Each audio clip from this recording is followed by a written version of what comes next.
Good morning and welcome. It is 8:30. It is the 7th day of July, 2021. I am that grumpy guide to all things gaming, occasionally known as the OGGM. It is Wednesday, which means it is time for some tabletop role-playing game news, weather, and sports.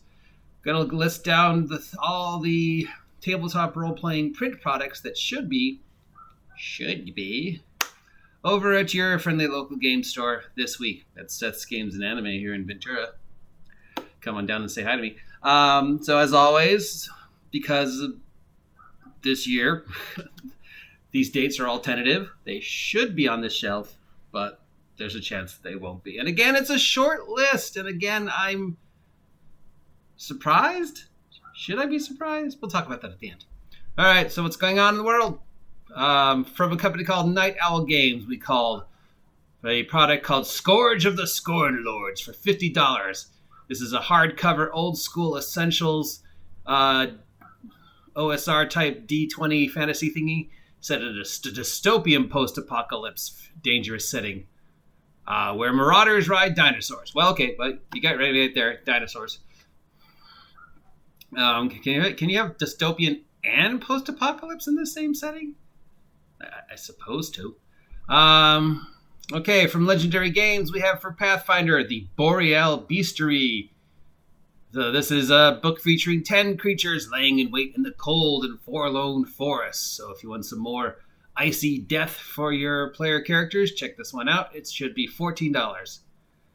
From Legendary Games, we also have for Pathfinder, Ashaki classes Volor and Akashic classes Volor and Akashic classes Kehisig.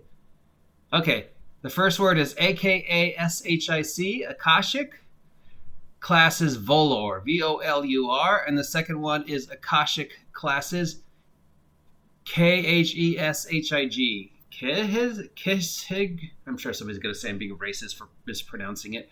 Okay, so these are for Pathfinder, and these are something to do with, I don't know, what spirit folk, I guess. I don't know what an Akashic is. So, is that is that a race? Is that an area? Is that a class? Is this a Pathfinder thing?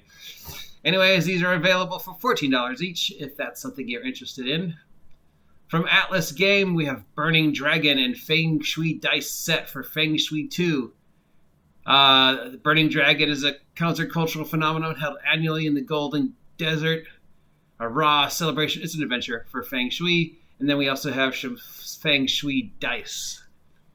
So if you're interested in reliving the always interesting Feng Shui setting from Atlas Games, we have the adventure for $16 and the dice for $15.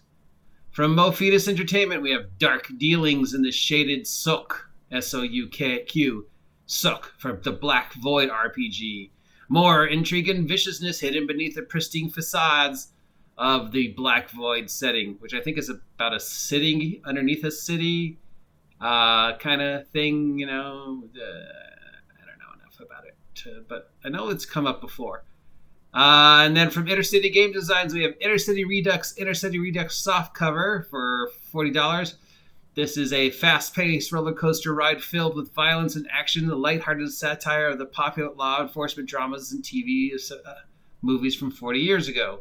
So if you want to play some Starsky and Hutch, kind of Black Dynamite role-playing game, this is a game for you. Sounds a lot like Spirit of 76.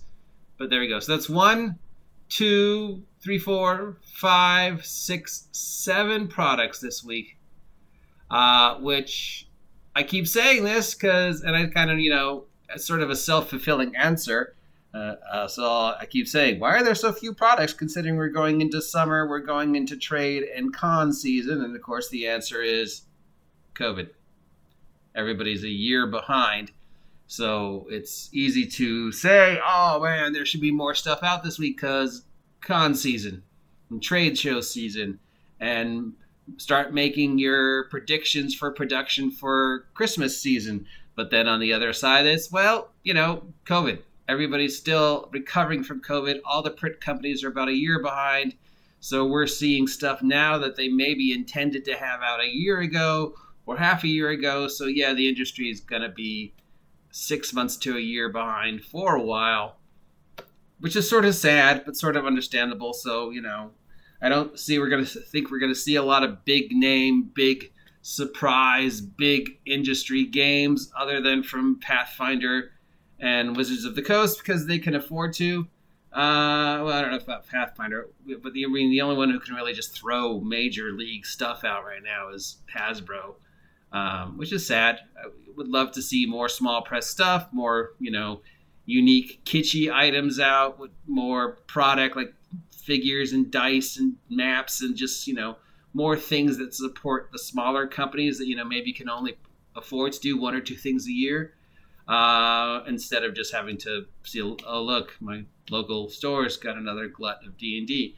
Maybe things will change by Christmas. Who knows? The world is a wacky place, and I am your wacky guide to that wackiness. And if you appreciate this wackiness, comment down below and subscribe. Help me hit 675 subs by August 4th. 475 subs by August 4th, because let's face it, I'm never going to get 1,000. Talk to you losers later.